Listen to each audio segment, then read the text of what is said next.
எல்லாருக்கும் வணக்கம். நாங்கள் தமிழ்நாடு, இந்தியாவில் தமிழ்நாட்டில் கன்னியாகுமரி மாவட்டம். எனக்கு சொந்த ஊர் நாலு கிராமம். இந்த தம்பிய ஊர் வாணியூர், கன்னியாகுமரி மாவட்டம் வாணியூர், குளச்சல் பக்கம். இந்த அண்ணனுக்கு ஊர் கன்னியாகுமரி மாவட்டம் புதூர், மண்டைக்காடு புதூர். இந்த அண்ணனுக்கு ஊர் பள்ளம், நாகூர் பக்கம். இவர் மண்டைக்காடு புதூர், இவங்க 2 பேரும் மண்டைக்காடு புதூர். எங்களை கூட்டுன்னு வந்த கேப்டனுக்கு ஊர் எனக்கு ஊர் டாலம் கிராமம். அவனுக்கு பாஸ்போர்ட்டில் அவனுக்கு பேர் செலஸ்டின்னு கொடுத்தவன். ஆனால் அவனுக்கு ஒரிஜினல் பேர் சந்திரன். அவன் திருட்டு பாஸ்போர்ட்டில் எங்களை எல்லாம் எப்படியோ வெளிநாட்டு ஆசை காட்டி கூட்டணும் வந்தான்.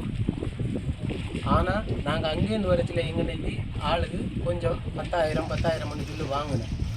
ஆனால் இங்கே வந்து எங்களுக்கு பணத்தை களவாண்டு எங்களை போட்டுட்டு அவன் வெளிநாடு போயாச்சு. எங்கள் அரேபிக்கு இந்த விஷயம் ஒன்றும் தெரியாது. ஆனால் அரேபி நாங்கள் விசாரிச்சது வரைக்கும் அரேபி நல்ல ஆள், அவ்வளவு நல்ல மனுஷன் சொல்லுதவு அந்த தெய்வம் இப்படின்னு சொல்லுதவு. அரேபிக்கு அவன் வந்ததும் தெரியாது, இங்கே இந்தியா விட்டு போனதும் தெரியாது. ஆனால் எங்களை இப்படி நடுத்தண்ணியில் போட்டுன்னு போனேன். எங்களுக்கு சாப்பிட கூட வழி இல்லை. இங்கே யாருக்கும் பாசையும் தெரியாது. இப்போ ஒரு செல்லில் வீடியோ எடுக்கிறது நான் உங்களுக்கு கடைசியாக காட்டு தரேன். அந்த பையன் யாரு, அவனுக்கும் நாங்கள் பேசுறது என்னத்தைன்னு தெரியாது. கிட்ட ஒரு போட்டில் நாங்கள் அவனுக்கு செல்லுலேருந்து வீடியோ எடுக்கணும். தயவு செஞ்சு நீங்கள் சமூக ஆர்வலராக இருக்கட்டும், யாராக இருக்கட்டும், எங்களை இந்தியாவில் கொண்டு வரதுக்கு என்ன செய்யணுமோ அதை செய்ய உங்களுக்கு நாங்கள் நன்றி கடன்படுத்தோம். நாங்கள் யாருக்கும் துரோகம் பண்ணிக்கிட்டே இல்லை. எங்கள் அரேபி நல்ல ஆள். எங்களை இந்தியாவில் கொண்டு போகிறதுக்கு அவர்கிட்ட பேசுறதுக்காக ஸ்டெப் எடுக்க. எங்களுக்கு இங்கேருந்து போகிறதுக்கு சுற்று பார்த்தா எல்லாம் மலையாயிருக்கு. எங்களுக்கு ஒரு வழியும் தெரியல, என்ன செய்யணும்னு புரியல. எங்களுக்கும் குடும்பங்க இருக்கு. 5 குடும்பத்தை போட்டுன்னு ஒருத்தன் போனான்னு அவனை நாங்கள் பழி வாங்க விரும்பல. எங்களை வாழ விட சொல்லுங்க, இந்தியாவுக்கு கொண்டு வர சொல்லுங்க.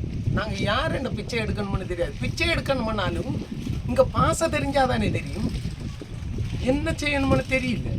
இன்னும் இந்த 5 குடும்பம் அங்கே இருக்கு. இவங்க அப்பாவுக்கு உடம்பு சரியில்லை, அவங்க அம்மாவுக்கு ஹார்ட் அட்டாக். இவங்க அப்பாவை ஆஸ்பத்திரியில் வச்சிருக்கு. எந்த ஆஸ்பத்திரி? திரையத்தில் வச்சிருக்கு. இன்னும் பிசியோதெரபியில் போகணுருக்கோம். இவங்க அப்பாவை ஆசாரிப்பழம் வச்சிருக்கு. இப்படி எல்லா குடும்பத்திலையும் பிரச்சனை இருக்கு. நாங்கள் இந்த பிரச்சனையை அவங்கள்ட்ட சொன்னால் எப்படி இருக்கும்? எங்களை போட்டுன்னு போனால் ஊரில் இருக்கான். அரேபி வந்து அவன் சொன்னாதான் அனுப்புவான்னு சொல்லிதானா என்னன்னு தெரியாது. எங்களுக்கு பேசுறதுக்கு யார் வேணும்?